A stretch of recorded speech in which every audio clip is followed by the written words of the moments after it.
Hello guys, hello. Welcome back to my channel. I hope you guys have been well. I know I have a long time no see, but I'm back now and we're here to talk books. Specifically, all the books that I read in the month of June. The British versus the French make it gay. And he has to do whatever he has to do, even if it means killing dogs. So, bitch, I would try and kill you too. So before we get into books, let's just start with our stats. So for the month of June, I actually read 12 books, so not too bad. Of those 12 books, 2 were 5 stars, and the genres for the 12 books were 6 fantasy, yes, that is a lot, 2 sci-fi, 3 lit fics, and 1 historical romances. And I actually had a ton of DNFs, which we'll talk about at the end of the video. I had 3 DNFs, guys. Let's talk about our June TBR. So I had 5 books in my June TBR, and of that TBR, I finished 2. 2 of the books that I DNF'd were actually from my June TBR. I'm actually still currently reading one of the books, King of Scars by Leigh Bardugo. That is one of my June TBR. I'm still reading it, and it's been a slow read, guys. It's been a slow read, but we're getting there. So those are my stats. Without further ado, let's just talk about what I read for this month. So the first book that I read was actually Ruthless, Vows by Rebecca Ross. This is the second book in the duology of the Letters of Enchantment series. I actually rented this from the library, so I don't have it on my person. I ended up giving this book a 4-star, and I enjoyed this duology series. I think the first book was definitely better than the second book, just in terms of like plot and romance and character, just characters in general. I still did adore the letter writing concept that Rebecca Ross put in this book, especially between Roman and Kit. And I just think that the words that they had for each other were so endearing and so adoring, and it's just like poetry every time that they write letters to each other. But essentially what happens in this book is an exact continuation. We start right where we left off in the first book with Roman in the underworld after he was taken by Dakra, which is the underworld god, and we are basically on this journey of Roman just trying to regain his memories, because each time that Dakra takes somebody underground, he takes away their memories, and he's manipulating them into being a soldier for him, even though Dakra knows that he's the bad guy in the situation. But now that Roman doesn't have his memories, he has to slowly try and regain them, and the way that they do this is kind of by sending the letters again, just like they did in the first book when they didn't know each other's identities. So it's kind of like a replay of that. Except Roman doesn't know his memories, but Iris is on a deep search to find him. And it's just a story of remembrance. And it's also, when they come together, they have to fight forces. You know, we gotta take down the big bad evil. And this book, I feel like the first book, you wouldn't think that it's a YA fantasy, but the second book that you can definitely tell that it's a YA fantasy. But nonetheless, I still love the duology. I am planning to read Wild Reverence, which is essentially just the prologue to the whole story. Looking forward to that. I don't know if I'll read that this month, but it is on my Goodreads TBR, so yes. All right. That was Ruthless Vows by Letters of Enchantment. I actually have my journals here. I have both of them, and I'm pretty sure I did write something about Ruthless Vows. It's just that I have to find it. Like, I have so much stuff in here. No, I don't think I wrote anything for Ruthless Vows, because it goes from Poet Empress, and Poet Empress is the book that I read right before Ruthless Vows. Okay, shit, nothing burger. Just kidding. Okay. Now we can actually move on to a book that I actually have in my person. This is a floppy paperback, so I don't know if it's gonna stand. But we have Brandon Sanderson's Mistborn, The Final Empire. This is the first book in his Mistborn series. I gave this book a 4-star. I really enjoyed it. I was so pleasantly pleased to finally get into the Sanderson verse, the Mistborn saga, just in general. I hear so much high praise for Brandon Sanderson in general, and this book was on my Goodreads TBR and then on my physical TBR for a little while, so for me to finally be able to pick it up was just bliss, honestly. But yeah, I remember on Goodreads saying that I finally entered the Cosmere universe, and I'm just so glad to be here, and it was really such an exciting read. So essentially, we're in a post-apocalyptic world. This is, let's say, post-apocalyptic Earth. It's not really confirmed that this is Earth, but in a little bit through the book, they talk about how life used to be way better than it is now. Like there were trees and there was green grass, and I was like, okay, this definitely has to be some type of variant of Earth if it's not Earth itself. But essentially, there was a catastrophic event that turned this world into, I want to say like Mars. Just think of Mars like a dust planet. Like there's ash, the sun has now turned red, essentially, etc., etc. And now they developed a power system in this world where there's some people, mistings, who have the mistings or mistborns who have the ability to control certain alloys and certain metals in this world. So for example, there's people who can control copper, people who can control iron, things like that, and it gives them specific powers specific to the certain metal that they're using. So we follow our main character, Vin. When we start up with her, she is an underling for an underground organized crime group. And we learn that she used to be in a duo with her brother, but then her brother abandoned her. And we kind of see that from this abandonment, Vin gets abandonment issues. Like she has bad abandonment issues. And we see that she was thought to be a misting because she had the power to alter people's intentions, alter their feelings. And when we learn later on, that power is actually called soothing. And we have our mentor, his name is Kelsier. He is, they call him the survivor of Hathsin. So, you know, he already has a lot of aura and he already has a lot of background that I don't know if I want to get into. I'm still reeling from the events of the end of the book, okay? Even though I read this like almost like 3 weeks ago. But Vin and Kelsier have this kind of mentor relationship going on once they meet. And Kelsier has this big idea to basically take down the social hierarchy that is basically tainting this entire city, this entire world. And in order to do that, he wants to take down the Lord Ruler, which is essentially this universe's God. Like he's so powerful, he's lived for so long. Everybody who's tried to up a rebellion is just so afraid of him because he's so omnipotent. Like he is just so powerful. And Kelsier is the only one with enough balls to try and seek revenge because the Lord Ruler is also the reason why he is a single man. So Vin and Kelsier are on this mission, and Vin's role in this mission is actually to infiltrate the high nobility. So she kind of plays this role as a princess from somebody who used to be a street rat, and now she has to learn all these customs of being a proper lady and wearing all these pretty dresses. And this kind of puts her in a situation where she meets somebody. His name is Ellen Venture, and he's the heir to like the top house in terms of nobility. And they kind of start this budding romance, but it's also like a forbidden romance, and it's also like she's kind of deceiving him because she is not who she says she is, and etc., etc. And you can kind of see where this goes. We have betrayals, we have sacrifices, we have all this and that. And I think the way that everything culminated, like there's low-key really good foreshadowing in this book if you know what you're looking for. And I think definitely if you reread the book, knowing what you know, what happens in the end, you can see how Brandon Sanderson was low-key like putting hints, dropping hints throughout to ultimately what culminated as an insane ending of a book. I have to say that. Like I remember I was reading in my living room, my dad was sitting beside me, and it was just banger after banger towards the end of the book. And he was like, "What are you doing?" And I was like, "I'm reading this book. Like this book is insane." And he was like, "Okay, whatever." But yeah, this was Brandon Sanderson's Mistborn. So this was the second book that I finished in the month of June. And now we're going to go on to our next one. The next book that I read was Almost Life by Kieran Millwood Hargrave. Now I think this was a book of the month pick. I don't remember if it was the February or March pick, but I did want to get this book once from book of the month, but I didn't have the opportunity to, so I just went to Barnes & Nobles and picked it up myself. I liked the book, like the cover really drew me, and just like the aesthetic of really just, like the pretense was good, right? The synopsis was good, but unfortunately, I had to give this book a 2-star. I hated this book, guys. I really hated this book.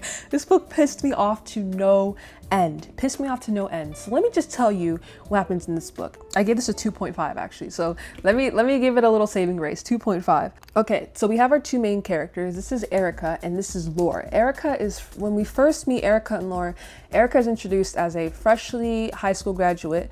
She is 18 years old and she's doing a little Euro summer. So she decides to come to Paris and she wants to see the tourist attraction Montmartre, which is this like kind of like neighborhood that has a big church, and you have to climb like 1,000 steps just to get to the top. I climbed it. But once you get up there and you see the neighborhood surrounding the church, like it's something you won't regret. So essentially Laure is she's just exploring Paris, right? And she gets catcalled and kind of harassed by this Frenchman. Erica actually bumps into Laure, and Laure is reading a book that Erica actually has in her possession as well. So they kind of bond over that book. This is before she got harassed by the man. So after she's running out of the church and this Frenchman is following her, Laure actually starts barking at the man, and that just like blows Erica's mind. And so now they become friends.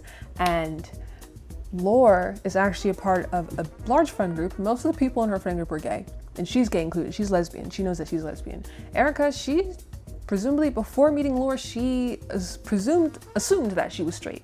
So these two embark on a little summer romance, and it is just so messy. Like, honestly, Yuri is always doomed, and I don't know why it's always doomed, but it was super doomed in this book. From the get-go, I just knew that they weren't going to work, because you can never trust a little fling that happens in a different country. But this book follows their relationship, their romance, their ups and downs for decades, honestly. Like, they meet when Erica's 18, they spend the summer together, things happen, she goes back to England, she comes back to Paris, she meets her husband Anthony, she comes back with Anthony, they have an affair while Erica is married to Anthony, etc., etc. And then Erica has children with Anthony, and they still come back to go visit Laure, because now Anthony and Laure are friends, and they have another affair. And it's just like so bad, because I tell you guys all the time that I hate when romance is put up in expense to an already established couple. It was just messy, you know, and this might be somebody else's cup of tea, like toxic love, but it certainly is not mine. So I just had to pass on this entire book. My Goodreads review was very harsh. I don't know if I don't think this is gonna stand up. I'm gonna just hold it, but my Goodreads review is very harsh. I said something along the lines of, these two women should have never crossed paths. So many people would have had happier lives if they didn't. Genuinely had no reason hanging on to each other for as long as they did, because all Erica knew how to do was hurt Laure. The British versus the French make it gay. Yeah, so I didn't have very high sentiments for this book, but I do think that the prose was beautiful. I think everything except the relationships was beautiful, and there were other side characters in this book that were also just more enjoyable than Erica and Laure, which is why I was able to give this a 2.5 and be more graceful in terms of my rating. But yes, that was Almost Life by Miss Hargrove. All right, let's see. The next book that I read was the first book in the Farseer trilogy, Assassin's Apprentice by Robin Hobb, and I gave this book a 4-star. Robin Hobb she's a staple name, a household name when it comes to fantasies. This book was written in the 1990s, so this is an old book. I think this is like the 30th anniversary of this book being published. But we follow this character. His name is Fitz.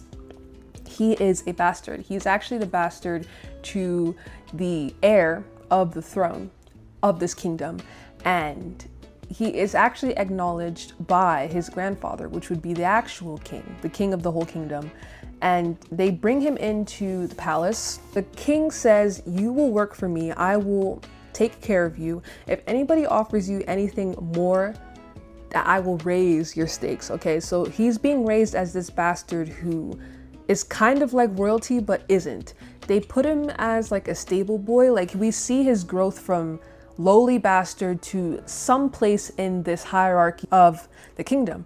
And they throw this term around a lot in the book, king's man.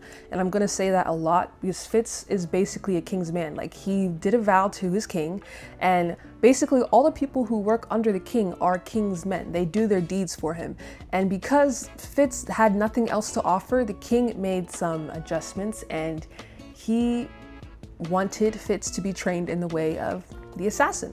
So that's where we get this name, Assassin's Apprentice. Fitz is now an apprentice to the king's main assassin. His name is Chade, and we actually learn a bombshell. I think that's in the second book, so we'll come back to that later. We follow Fitz as this is like kind of like a coming of age. We follow Fitz, and this world also has a magic system, and we learn that Fitz has this weird affinity towards animals. dogs included. And we actually learned that this is called the wit, and it is a forbidden magic. And his kind of his like caretaker, his name is Burich or Burich, however you want to pronounce it. He was actually his father, which is Prince Chivalry. He was his right-hand man. So now Burich is left with the task of kind of raising Fitz, and they have this tumultuous relationship where it's like, you're my caretaker, but you're not like my dad. But because the wit is such a forbidden magic, Burich condemns Fitz from using this type of magic, because if anybody learns that he is able to use the wit, like he will be killed. Like it's that forbidden. And you know, despite that, Fitz still bonds with the animals of the palace, and because of this, Burich actually has to kill the dog that Fitz is bonded to, and it was very sad. But Burich is doing a good thing, and he's also doing a bad thing. So you can't really blame him. He's just trying to do his job. Like the last thing that Chivalry said to Burich was to make sure that his son is protected, and he has to do whatever he has to do, even if it means killing dogs. So alongside being taught how to be an assassin, Fitz is also being taught how to read and write.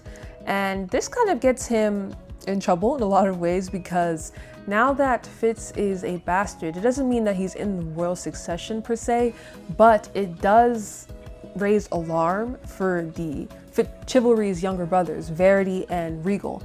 And Regal's kind of the big bad villain. He hates Fitz, he hates everything Fitz stands for. He even hated his older brother Chivalry. But yes, Regal hates Fitz, and he wants Fitz gone, essentially, like this whole book and the next book. And it is so annoying, but it's also just like, bitch, I would try and kill you too. Because you are a threat to, if I want the throne that bad, you are essentially a threat to it. Because if Fitz had any like inkling to want to try and rule the kingdom, he could probably do it. He could probably do it, bro. The way that the people in this kingdom love him and the deeds that he does for these people, it isn't unnoticed, right? At the end of the book, we have like this tumultuous type of conflict where Regal is genuinely trying to kill Fitz and Burich, and we thought that he succeeded in trying to kill Burich, but that's kind of where we leave off. It's low-key a cliffhanger, and I really enjoyed this book. I read this book really fast, and the second book as well, I also read really fast. I just really enjoyed this book. I actually bought the third book yesterday, so I might start that like in a couple of days. But yes, I really enjoyed this book. This was Assassin's Apprentice by Robin Hobb. I do recommend this. I do recommend this. I'm not going to say that this filled the hole that Red Rising did, but a whole, let's just say it's half full. I really do enjoy this. I think I'm definitely going to try and like read more older fantasies, not more modern fantasies, because modern fantasies, you can tell inspirations, you can tell this and that. And a lot of the times they seem monotonous and they seem the same, but this was a breath of fresh air. I really enjoyed this, and I'm looking forward to finishing the Farseer trilogy in a couple of days. The next book I read was Mickey 7. Mickey 7, this is the book, not the movie adaptation, which is Mickey 17, but this is Mickey 7. I watched the movie adaptation last year. Well, I think that was like March or April, and this Mickey 7, like it met a criteria for Goodreads. Like, I think this is their summer challenge or their spring challenge. So Mickey 7 met a criteria for me to get a little bookmark, a little achievement. So I decided to pick up Mickey 7, because if I couldn't pick up Mickey 7, it would have to be Project Hail Mary, and Project Hail Mary is not available anywhere. It'll be available in bookstores, but I don't want to buy the book. I don't even want to see the movie. But when I try to go to my library, 1,000 people have this book on request, on hold. There was no way that I was going to get that book in any timely manner. So I just gave up, and I was like, you know what, let me just read Mickey 7. And you know, it was cool to kind of like see how different the movie was to the book. Like it was very different, actually. I feel like the movie just had a whole different plot, actually. Like, I don't think the movie and the book were the same at all. And I think the movie was definitely way better. I actually ended up giving this book a 3-star. I read it pretty quick, but all I said on Goodreads was that the movie was better. Essentially, this book takes place in, let's say, like humanity is advanced. Like humanity is spreading to all types, to all areas of the galaxy, and there's this project where humans are sent on ships to populate a different planet, and that's where we meet our main character, Mickey. Mickey did a bad thing. He placed a bet on his friend and he is in debt, okay? And loan sharks are following him. So the only way that he thinks that he can get out of this is to flee the planet that he's on. But, you know, he's not that qualified to do much of anything, honestly. He was a history teacher before he got onto this ship, and they don't need history teachers on a ship traveling to a new planet to build new history. So he actually decides to apply to be an expendable. And if you don't know what an expendable is, it is essentially they take your DNA and they can copy you. Let's say you're sent on a mission to investigate this creepy cave and something decides to kill you. Guess what? You're fine because they have your DNA and they can make another copy of you. So we see that Mickey has been copied numerous times. And once we get to copy 7, his company presumes that he is dead. So they copy another one.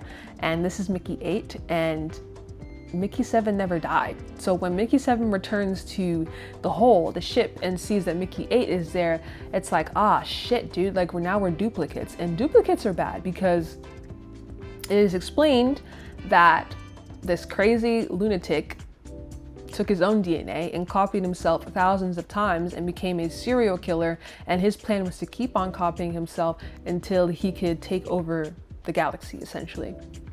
So you can see why people are afraid of duplicates. But yeah, you know, they're obviously, you know, this isn't going to end well because duplicates, they cannot be in the same plane on Earth, okay? They can't be in the same, like one has to go. And, you know, just with that message, you already know that one of them is going to have to go, and that's exactly what happens. But I really do think that the movie does a way better job of doing this sci-fi justice. And I never thought I would be saying this, but I would recommend the movie over the book. I think the book, there was a plan, but it wasn't executed well. The movie had the basis, but it went far and beyond, you know? So that's kind of my thoughts on Mickey 7. And it was just a quick read, a quick pickup to get an achievement. So I don't really have much to say. The next book that I read was The Will of the Many, and this is the part of the Hierarchy series. This is book 1 of the Hierarchy series, and this is by James Islington. This is a book recommended by people who have finished Red Rising, and they said that if you just finished Red Rising and you're looking for something to fill that hole, pick up James Islington's The Will of the Many. And I listened to that. I was like, sure, I need something that will fill the hole that Red Rising left in me. So I immediately went to go and buy this book, and you know, I gave this book a 4-star. Essentially, I was on track to give it a 3-star, but the ending just saved everything that has to do with this book. So essentially, you know how Red Rising, there's a hierarchy of colors. In this book, there's a hierarchy of numbers. I don't really know the criteria of how you are born into a number. It's actually based on like your upbringing, your family upbringing, your society. But we have 8 hierarchies. People of the 8th, they're the lowest. 7, 6, 5, 4, 3, 2, 1, obviously.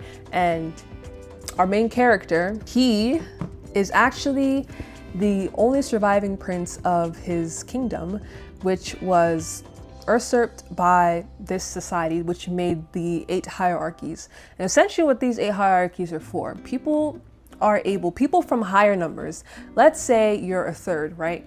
You are allowed to imbue the energy from people, like take out their life force. They call this life force will, which makes these people stronger than they need to be, smarter than they need to be, and basically makes them superhumans. So 3rds are entitled to 4 people's will, 5th people's will, 6th people's will, 7th people's will, and 8th people's will. Imagine how strong that should make a 3rd. Imagine how strong that will make a 2nd or somebody at the top. I don't even know if there are people at the top, like number 1 or 2. But the highest that have been mentioned in this book are courtesans, which are the 4ths. Follow our main character, Vin, and he is, as I said, the only surviving king, only surviving family member from his kingdom. He was the heir to the throne, he was the prince, and they killed his whole family. They massacred his whole family, but he was able to escape, and now he's living in this society as somebody who wants to take revenge. But because of his high profile, he has to take on a fake name, and that's his fake name. Vin is his fake name. I'm not gonna give out his real name, but essentially, he's trying to turn over society, but he can't do that on his own. So he actually has to infiltrate, as you know, how Daryl had to infiltrate the Golds. Vin infiltrates and he is sent to the academy. He's actually adopted by a sextus, and this sextus adopts him because he wants to know how his brother died. And the only way to find out how his brother died is to send Vin into the school where it all happened. So it's essentially just like the academy, like the first book of Red Rising. This is what all of this is. And, you know, I enjoyed the hierarchy. I enjoy like the society part of things. The academy part of things, loved it. I do love academy stuff. That's why I loved the first book in Red Rising, and that's why I loved Babel by R.F. Kuang. But the way that they went about it, and especially how Vin was portrayed as the main character, Vin was just too overpowered. Like, there were situations in this book, numerous situations in this book, where Vin should have got terribly injured or even died, and he just didn't, because you know how James Allington would explain it?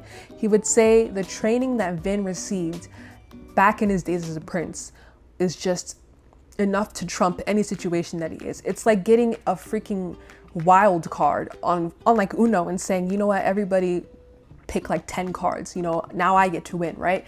And it's just like, dude, that was what was killing me for this book. That was what was leading me to want to rate it a 3-star.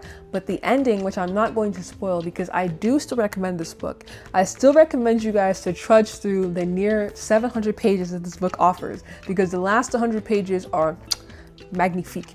And the ending, never seen before.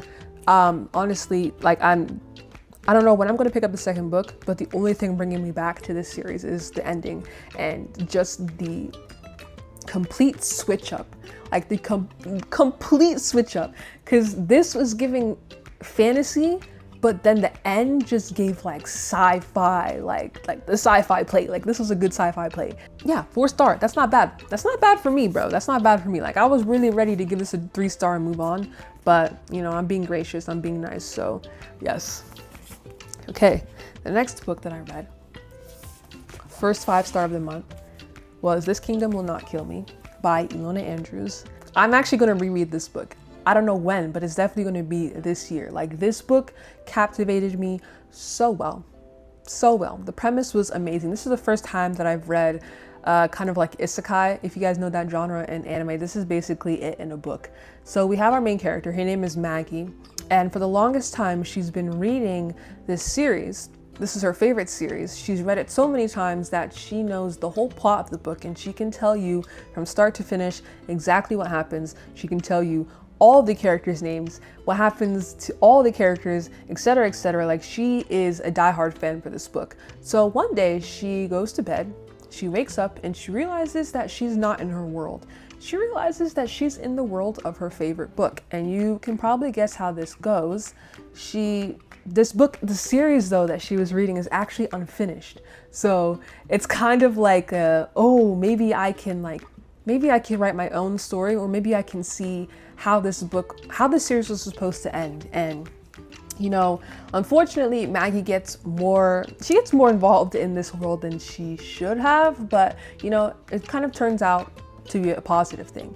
So you're probably wondering why we have this kill me thing going on, and the book is actually called, like, the series is actually called Maggie the Undying. So anytime that Maggie dies in this book, or anytime that she is gravely injured, she wakes up and she's miraculously healed, but she still has kind of like this phantom pain from whatever transpired in her previous life.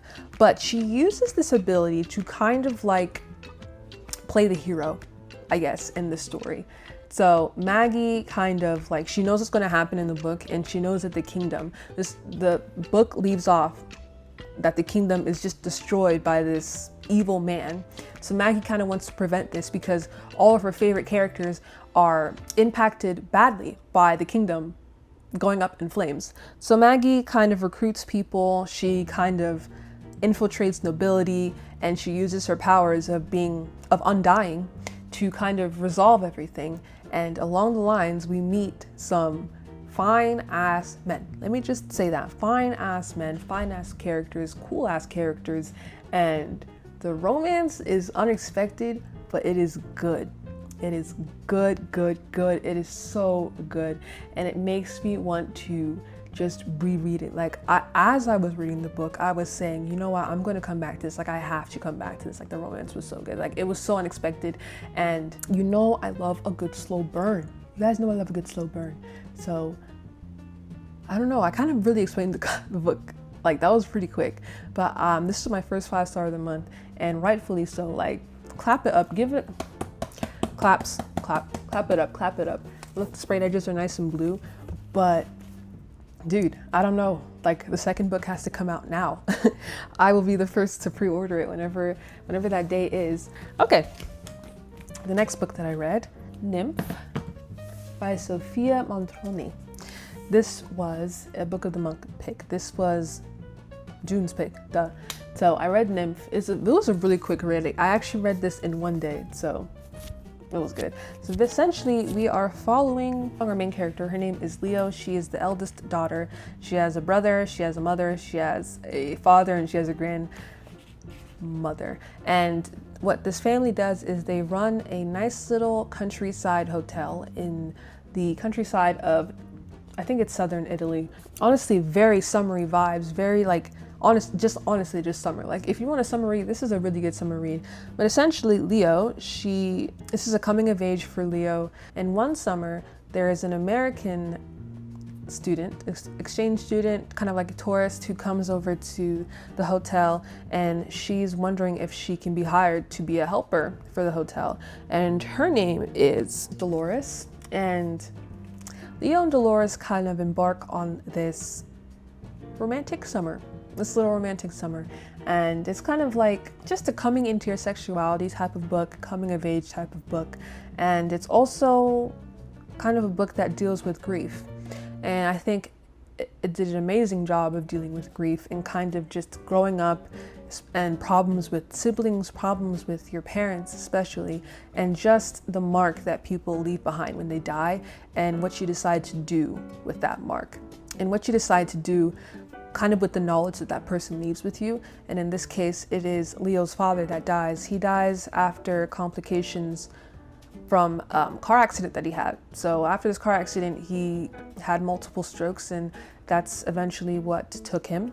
And we kind of see Leo struggle with the fact that she no longer has her father. She adored her father. Her father is honestly the explanation for why she is the way she is. Her father was very eccentric, and he was very goofy, and he loved literature. So Leo kind of takes that up. And it's also kind of tough because people process grief differently.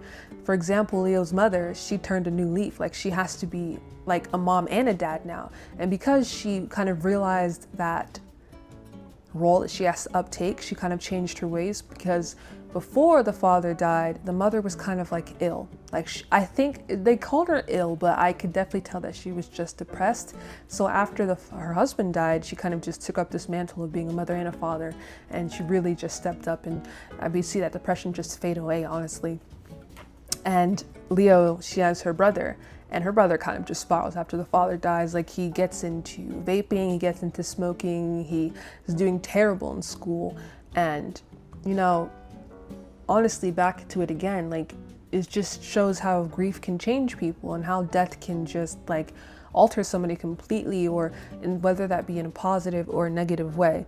But we see with Dolores, Leo and Dolores' relationship, it's just like this initial attraction, and we kind of see how the grief plays into it, and what you're willing to share with somebody, like how tall are your walls, how strong and tall are your walls. Essentially, we kind of see Leo kind of bring Dolores in, but we know that this relationship can't last because it's kind of like a summer thing. But yes, a good coming of age read, good little LGBTQ read for the Pride Month. And yes, what did I say? I gave this a four star.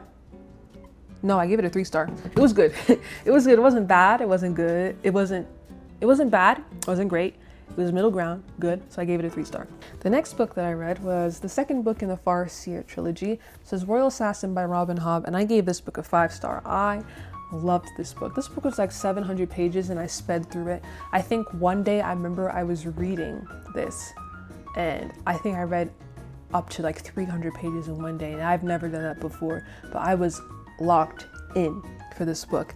But yes, for Royal Assassin, we are continuing on with Fitz, and Fitz, now that he's survived near death, he is kind of like, he's really affected by the plan that Prince Regal had to kill him. He actually gets tremors just from the trauma of what he had to endure. Regal's plan was very violent. He got poisoned and he was nearly drowned. So I can only imagine what that did to his nervous system, but he suffers from seizures and tremors.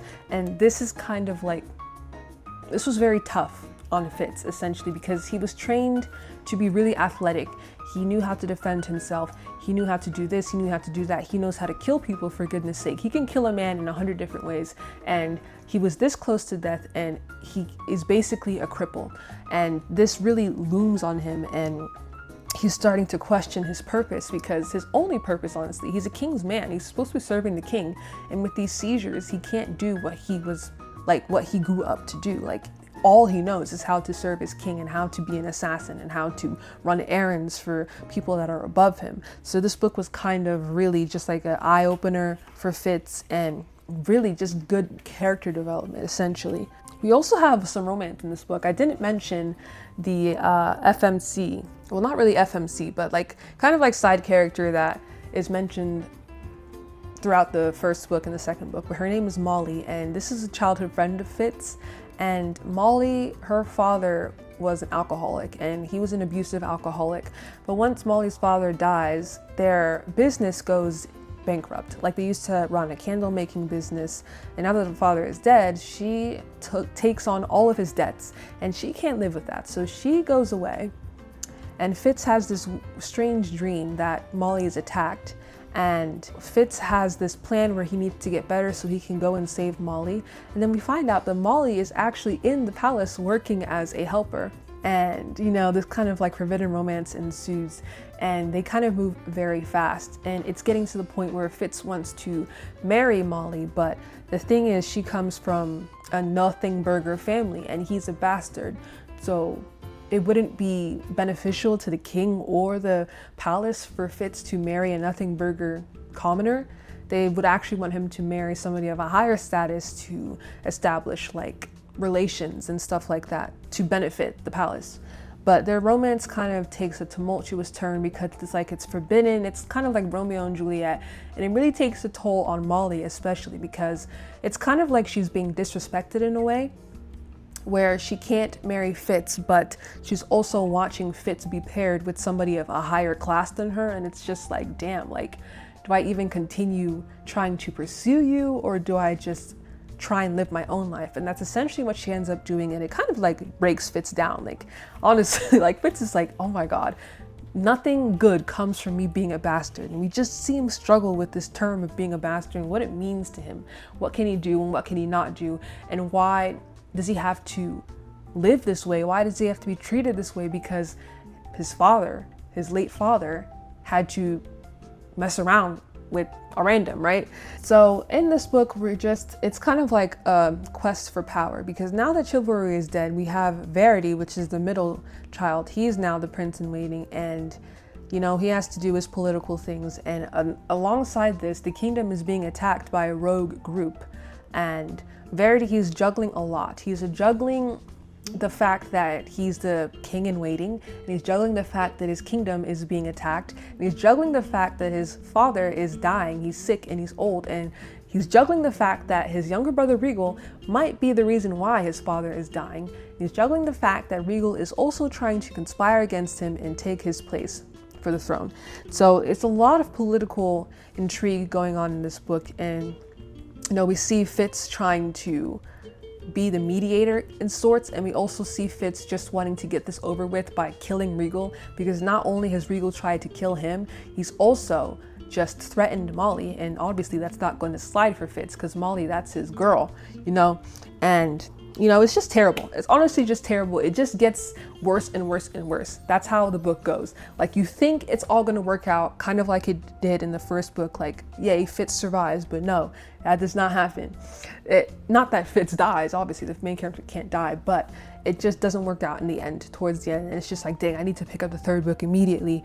And honestly, the torture that Fitz endures in this book is just not funny, like, at all. Like, oh my goodness, like, somebody pray for this boy. But the ending, you know, metaphorical, bro. And you really have to start anew, you have to, let's just say, turn a new leaf. Honestly, if you read this book, you know. But yes, I'm ready for the greatest get back of all time in the third book. So I can't say too much more. So I really want to start the third book. Where's the third book? It's right here. We gotta start that. Hopefully when we pick our TBR, that is an option. But that has been Royal Assassin by Robin Hobb. The next book that I read for the month of June was Girl's Girl. Now this was Aardvark's June pick. This was another little coming of age LGBTQ romance. And this time the Yuri was not doomed. The Yuri was not doomed. So we follow these three girls. These girls are like in high school, like they just finished their freshman years. They're all 15. We have three girls. Their names are, I just read this, why did I forget their names? Their names are Mina, Eleanor, and Margaret, and they are inseparable friends. Mina and Margaret, they've been friends since kindergarten, and Eleanor is a new friend that they just tacked on to their friend groups, and now they're this three, and they are inseparable, and they do everything together. They show each other everything, they do everything together. There are no boundaries, okay? Like, if you think you have a best friend, bro, multiply it by 10, and then you'll see how interconnected these three girls are. But essentially what happens is Mina and Eleanor share a little kiss, and it kind of tears up their friend group in a way where there's just so much tension because everybody's lying to everybody. Mina doesn't tell Margaret, her best friend of more than like 10 years, that she kissed Eleanor, and Eleanor tells Margaret, but Mina is kind of like keeping it a secret, but Eleanor gets mad at that because why are you keeping it a secret, like, etc., etc. But it's kind of just like, it's really just girlhood in like 250 pages. Like, this I honestly felt like I was part of their friend group. Like, I think like that just sent me back to like 2020. How old was I? 15. That just sent me back to 2020. Like, I just felt like, oh my gosh, I felt like I was in high school again. The author, which is Sonia Feldman, she does a really great job of like Gen Z friendship in general and just girlhood in general. Like, generally just like girlhood in the 2020s. Like, this felt so modern, if that makes any sense. It felt so modern, and it was such a good coming of age, and it just made me feel very reminiscent, if that makes any sense. Did I feel a little old? Yes, but it was a good feeling though. It was a good feeling. The next book that I read was Dune by Frank Herbert. Goodness, guys, this was a very intimidating read. This has been on my TBR probably since the month of March, and it was just sitting there, and every time I look at it, it would look back at me, and I would just get really scared because it's really intimidating. Dune, like, if you think of Dune is like a household name in terms of sci-fi books, and all the time I go on TikTok and I would search up Dune books to try and like psych myself up to read it, and then people would be like, oh my gosh, this book is so confusing, it's like you need a glossary, like an encyclopedia, just to read this book. And I was like, really? But also, this book was my first time trying immersive reading. I went on Libby and I got the audiobook for it, and luckily like the characters were like voice acted. They had voice actors and everything, and it was so fun, and they had like ambient noise in the background, so that was really fun to read. But I don't think this book was very hard to understand. I think the fact that you get into the book and you kind of have to crawl your way up. It's kind of like you're pushed into the deep end, but you quickly recover. But it's also just kind of like the fact that there's so much context in this book that is just thrown at you. And luckily, Herbert included a little appendix towards the end of the book that explains terms that are used, character like charts and all that stuff, maps and things like that really, really help when referencing. It's really helpful to reference when you're reading the book. But I ended up giving this book a 3-star because it didn't like move me. But if I could explain, I think this book was low-key just boring. I don't think it's my cup of tea. Like this is like really like, this is sci-fi down. Like this is sci-fi down. And I feel like I had like really high expectations and they weren't met essentially with this book. But am I going to probably continue with the series? Yes, because I am a completionist and I want to see things through. But am I looking forward to it? Not really. Not really. This book is crazy. Like this book is actually crazy. Like there's some crazy things in this book. Let me not even start on the Baron, the Harkonnen Baron, whatever the fuck his name is. Creepy as fuck. We need to put him on PDF watch. That's all I have to say. Okay. The last book that I read for the month of June was Where the Lost Wander by Amy Harmon. And Amy Harmon is a name that you guys should remember. If you remember What the Wind Knows that I read, that was my favorite read. What month was that? February, March? My favorite read. Honestly looking up to be one of my favorite reads of the year. But I decided to read another one of her books, and this is essentially set in the 1800s, and it's set during the Great Migration, like the Oregon Trail, and people were moving from the east to the west coast of the United States. We have our main character. Her name is, the hell, I just read this. Her name is Naomi. Her name is Naomi, and she's part of a big family. She has like 4 brothers, and their names all start with the letter W. We have Warren, which is the oldest, then we have Naomi, then we have Wyatt, then we have Will, and we have Webb. And they are from Illinois originally, and they want to move to California to start a new life. And they set off on a trail, and Naomi, and on this train, like there's a train of like, there's multiple families. There is a half Pawnee, half white man. His name is John Laurie. John Laurie decides to join them because he runs a mule business with his father, and he joins the train because he has to stop along the way. So he decides, why not, let me just join this train, get to stop along the way. But while they're traveling, Naomi and John become really close.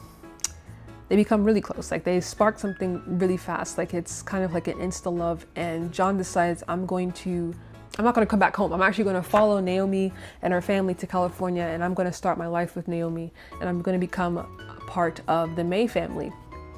And you know, this book did a great job of kind of portraying like that interracial relationship and the things that kind of happen when you date outside of your race. And also for John Laurie, for him being half Pawnee and half white, and how he is in between 2 worlds. And we kind of see how that influences his relationship with Native Americans that he meets along the way, whether that be Pawnee, whether that be Sioux, or any of the other tribes that are mentioned in this book. And also how it impacts his relationship with Naomi, because there's a tragic event that happens in this book regarding some of these Native Americans, and we lose a lot of people. And Naomi is actually, it's a hard topic, but she is essentially assaulted by one of these Native Americans. And we just see that, you know, you can't place a stereotype on one race. Just because one person from the specific race, the specific demographic did something bad to you, you can't place a bad name on all of them. And we kind of see how that puts a taint on John and Naomi's relationship, but eventually they are able to get through it. I loved the romance. I think Amy Harmon is such a good person, like so skilled when it comes to like romance and stuff like that, especially when it's set in different historical periods. Like the romance that she writes, it just always has me like giddy and kicking my feet. I didn't enjoy this as much as I enjoyed What the Wind Knows, but this was still an enjoyable read in general. I gave it a 4-star. I did cry once, but I wasn't bawling my eyes out like I was What the Wind Knows, but it was still sad, and it was still heart-wrenching. But yes, now we need to talk about our DNFs. Oh my gosh, guys, let me not even get heated again, because you guys saw from my last Flickr Flip episode how much I hated Quicksilver. I DNF'd this book. I don't even want to go any further with it, bro. Like, if you want to see how I crashed out about this book, please go to my Flickr Flip episode 2, because boy, did I hate this book. I'm not even gonna, like, okay. Now, these were the 2 books that were on my June TBR, Cleopatra and Frankenstein by Coco Malors. I DNF'd this book for good reason, because this book had some infidelity, it had some cheating between 2 married partners, and you guys know I hate cheating. So once the premise of that started coming along, I was like, you know what, let's just nip this at the bud, okay? We're not gonna, I don't even, like I saw a glimpse of it, like it wasn't anything, but I could tell that it was going to turn into cheating. So I searched it up on Google and they were like, yes, there is cheating in this book. And I was like, nope. And I cut it off and I DNF'd it. Okay, this book, I really didn't have any reason to DNF this other than the fact that this gives very much Halloween, gives very much fall, gives very much October, and we are in the throes of summer. Like right now, we're currently in a heat wave right now. Like I was outside, I took my exam. I had an exam for physiology like just like an hour or two ago, and I was walking back to my car and I felt like I was going to collapse. But so there's just no reason to be reading this book right now. Like this would be a great October read. I think I'm going to pick back up when that time comes, but for right now, like I couldn't get into it because it's just like, dude, this would be such a good spooky read. This is not for the summer. So that's why I DNF'd that book. Now we have to put these books on the shelf. And I'm actually really excited. That means our bookshelf is gonna be a little bit more full. Yes, okay.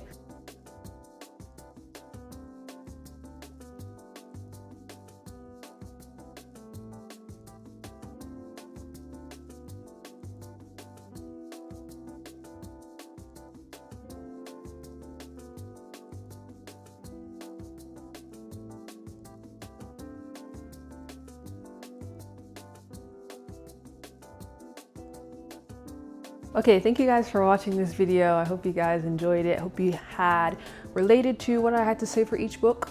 I will see you guys, especially for next month when I record my July recap.